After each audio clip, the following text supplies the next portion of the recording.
Дирекција за безбедност на класифицирани информации или скратено ДБКИ.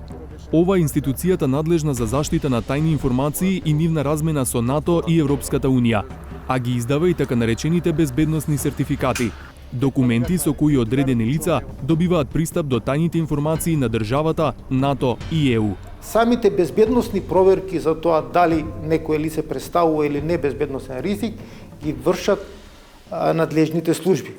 Во конкретниот случај кај нас тоа е Агенцијата за национална безбедност за сите цивилни лица, додека армијата, односно воената служба за безбедност и за разузнавање за вработените во Министерството за одбрана и армијата на Република Северна Македонија. Значи, тие се два оперативни органи кои на наше прање ги вршат проверките, а ние сме тие кои пред НАТО гарантираме за одредено лице дека не представува безбедносен ризик, односно дека се извршени безбедносните проверки.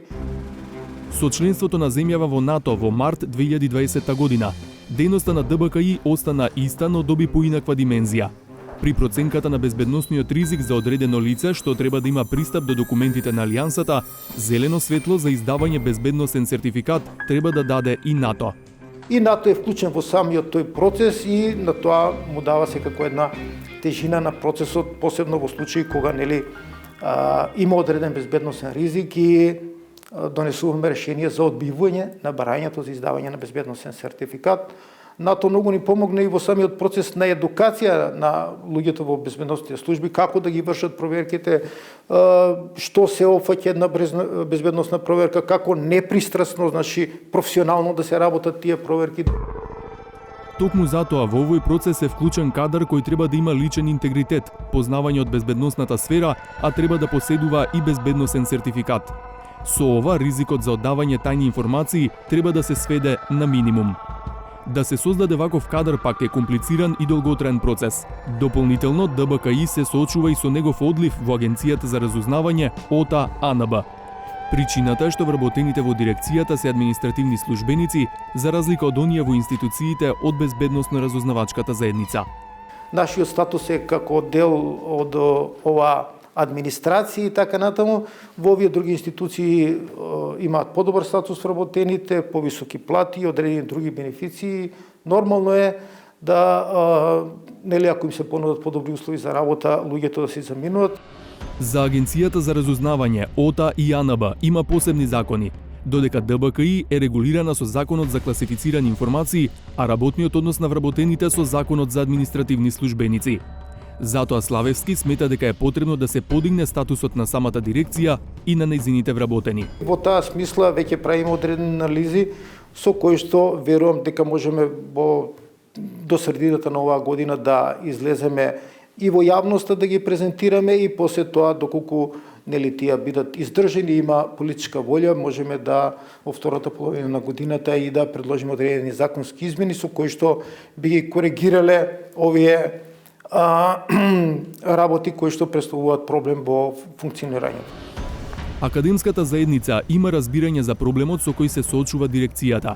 Универзитетската професорка Александра Деановска-Трендафилова смета дека во следните фази од реформата во оваа сфера треба да се одговори на предизвикот со одливот на кадри од ДБКИ.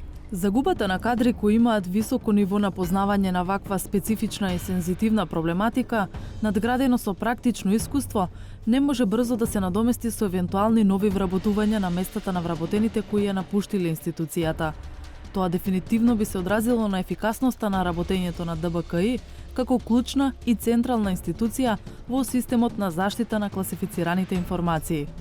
Професорот Оливер Бакрески пак смета дека создавачите на информациите, алудирајќи на вработените во безбедносно-разузнавачките институции, се во подобра позиција од вработените во дирекцијата, кои условно се чадор на информациите. Само општествено активен однос и поголемо разбирање за специфичната и променлива амплитуда на работата на вработените во дирекцијата за безбедност на класифицирани информации ќе придонесе реално да се согледа потребата за еден ваков исчекор, а од друга страна, тоа ќе значи дека е обезбеден потребниот баланс меѓу безбедносните субјекти, но и до израз ќе дојде специфичната и комплексна безбедносна природа на работата и работењето на ДБКИ. Идејата за промени во статусот на дирекцијата и вработените наидува на поддршка кај министерката за одбрана Славјанка Петровска. сметам дека досега се во една неправедна позиција, би рекла, во однос на нивните колеги од останатите агенции и да апсолутно треба да работиме и веќе започнуваме да размислуваме на операционализација на таа идеја за подобрување на нивниот статус. Како би се извело тоа?